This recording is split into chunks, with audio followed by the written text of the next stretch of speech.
11 जनवरी से भारत और न्यूजीलैंड के बीच शुरू होने जा रही वनडे सीरीज सिर्फ एक आम द्विपक्षीय मुकाबला नहीं है, बल्कि ये 2026 में टीम इंडिया का पहला अंतर्राष्ट्रीय इम्तिहान है। और इसी वजह से इस सीरीज को लेकर देश भर में एक अलग ही उत्साह देखने को मिल रहा है। बीसीसीआई ने पहले वनडे के लिए प्लेइंग 11 का ऐलान कर दिया है और इस टीम को देखते ही एक बात साफ हो जाती है कि चयनकर्ताओं ने इस बार अनुभव, युवा जोश और नए भारत की सोच, तीनों का जबरदस्त संतुलन तैयार किया। इस प्लेइंग 11 में जहां अनुभवी खिलाड़ियों की मौजूदगी टीम को स्थिरता और भरोसा देती है, वहीं युवा खिलाड़ियों का जोश मैच में वो ताजगी लाता है जो बड़े टूर्नामेंट से पहले बेहद जरूरी मानी जाती है। न्यूजीलैंड जैसी अनुशासित और चुनौतीपूर्ण टीम के खिलाफ यह कॉम्बिनेशन भारत को रणनीतिक बढ़त दिला सकता है। 2026 का यह पहला अंतर्राष्ट्रीय मैच होने के कारण खिलाड़ियों पर जिम्मेदारी भी ज्यादा है और भूख भी, क्योंकि हर खिलाड़ी यह साबित करना चाहता है कि नए साल में टीम इंडिया किस दिशा में आगे बढ़ने वाली है। न्यूजीलैंड के खिलाफ यह पहला वनडे दरअसल 2026 में भारतीय क्रिकेट की नई शुरुआत का ऐलान है, जहां जोश भी है, अनुभव भी है और करोड़ों भारतीयों की उम्मीदें भी इस टीम के साथ जुड़ी हुई। तो चलिए देखते हैं बीसीसीआई द्वारा चयन की गई प्लेइंग 11 की। सबसे पहले बात करते हैं भारत के कप्तान शुभमन गिल। शुभमन गिल इस दौरे पर सिर्फ भारत के ओपनर नहीं, बल्कि नई टीम इंडिया की सोच का चेहरा है।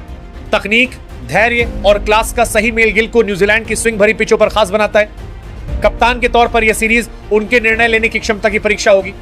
अगर गिल रन बनाते हैं तो टीम इंडिया की आधी लड़ाई वहीं जीत मानी जाएगी। शुभमन गिल का साथ देंगे रोहित शर्मा। रोहित शर्मा अनुभव की उस ऊंचाई पर खड़े हैं जहां हर गेंदबाज उनसे डरता है। पावर प्ले में उनका आक्रामक अंदाज न्यूजीलैंड के पूरे प्लान को तहस नहस कर सकता है। यह सीरीज रोहित के लिए सिर्फ रन बनाने की नहीं, बल्कि युवाओं को दिशा देने की भी है। उनका एक बड़ा स्कोर मैच को भारत के पक्ष में मोड़ सकता है। इसके बाद आएंगे the chase master Virat Kohli. Virat Kohli का नाम ही विपक्ष पर दबाव बना देता है। न्यूजीलैंड के खिलाफ उनका फोकस हमेशा अलग स्तर का रहा है। मिडिल ओवर्स में पारी को संभालना और जरूरत पड़ने पर तेजी लाना कोहली की सबसे बड़ी ताकत है। यह सीरीज विराट के लिए फॉर्म से ज्यादा इंपैक्ट दिखाने का मौका होगी। अगला नाम है उप कप्तान श्रेयस अय्यर का, जो इस सीरीज में चोट के बाद वापसी कर रहे हैं। श्रेयस अय्यर मिडिल ऑर्डर की स्थिरता का दूसरा नाम बन चुके हैं। स्पिन के खिलाफ उनकी बल्लेबाजी न्यूजीलैंड के लिए बड़ी चुनौती होगी। उप कप्तान के रूप में उनकी जिम्मेदारी सिर्फ रन बनाने की नहीं, बल्कि मैदान पर टीम को संभालने की भी होगी। यह सीरीज अय्यर को लीडर और मैच विनर दोनों साबित कर सकती है। अगला नाम है भारत के विकेटकीपर और कैप्टन कूल 2 कहे जाने वाले केएल राहुल की। केएल राहुल टीम इंडिया के सबसे भरोसेमंद बैलेंस प्लेयर हैं। विकेट कीपिंग के साथ साथ बल्लेबाजी में उनकी फ्लेक्सिबिलिटी न्यूजीलैंड के खिलाफ बेहद अहम होगी। टॉप ऑर्डर से लेकर मिडिल ऑर्डर तक राहुल किसी भी रोल में फिट बैठते हैं। यह सीरीज उनके लिए खुद को परमानेंट फिनिशर साबित करने का अवसर है।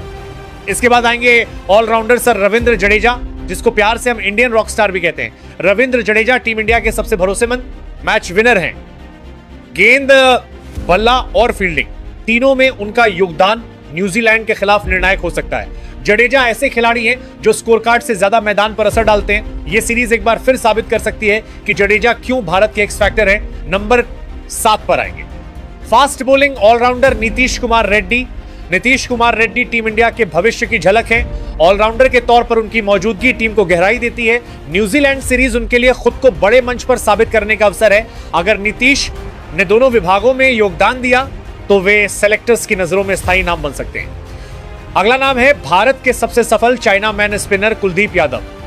कुलदीप यादव की कलाई से निकलने वाली गेंदें किसी भी बल्लेबाज का धैर्य तोड़ सकती हैं। न्यूजीलैंड के खिलाफ उनकी भूमिका मिडिल ओवर्स में विकेट निकालने की होगी।